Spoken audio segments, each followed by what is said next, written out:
Hello बच्चों, मैं Rohit sir. आज मैं क्लास 10th का बहुत ही महत्वपूर्ण प्रश्न लेकर आया हूँ। बच्चों, आज का हमारा सवाल होगा कोऑर्डिनेटिंग ज्योमेट्री से।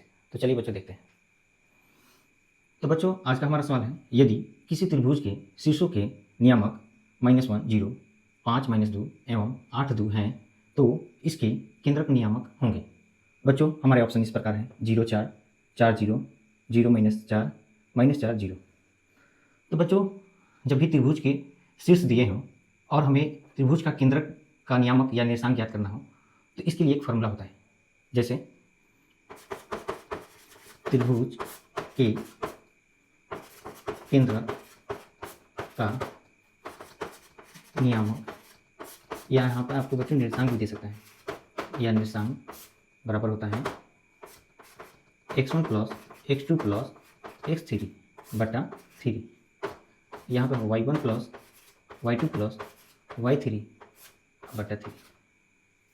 अब बच्चों, आप लोग पूछेंगे कि सर x1 x2 x3 किसका मान होगा। तो यहाँ पर जो पहला बिंदु दिया है हम इसको x1 और y1 मान लेंगे। फिर दूसरे वाले को हम x2 और y2 मान लेंगे, और इसी तरह तीसरे वाले को x3 और y3 मान लेंगे। अब जहाँ जहाँ x1 x2 x3 का मान है इस सूत्र में रख देंगे। जैसे x1 का मान कितना है बच्चों, -1 है, प्लस x2 का मान कितना है बच्चों, 5 है, प्लस x3 का मान क्या है बच्चों, 8 है, बटा हो जाएगा 3। उसी प्रकार y1 का मान कितना बच्चों है, 0 है, प्लस y2 का मान कितना है बच्चों, -2 है, तो यहाँ पे हम लिख देंगे -2। फिर प्लस y3 का मान क्या है बच्चों, 2 है, तो यहाँ पे हम 2 रख देंगे, और बटा में 3। तो अब ये हम क्या करेंगे, सोल्यूशन करेंगे। तो बच्चों यहाँ पे पहले जोड़ का काम होगा।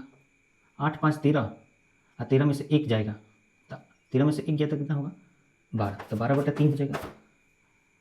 कोमा यहाँ पे बच्चों क्या है, ये प्लस माइनस माइनस हो जाएगा, और ये +2 है।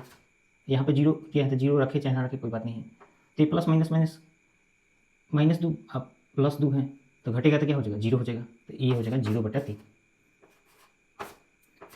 अब ये कट जाएगा, 3 चौके 12, तो ये 4 हो जाएगा। 0 में बच्चों किसी भी संख्या से भाग दोगे तो 0 हो जाएगा, अतः हमारा आंसर हो जाएगा 4 0।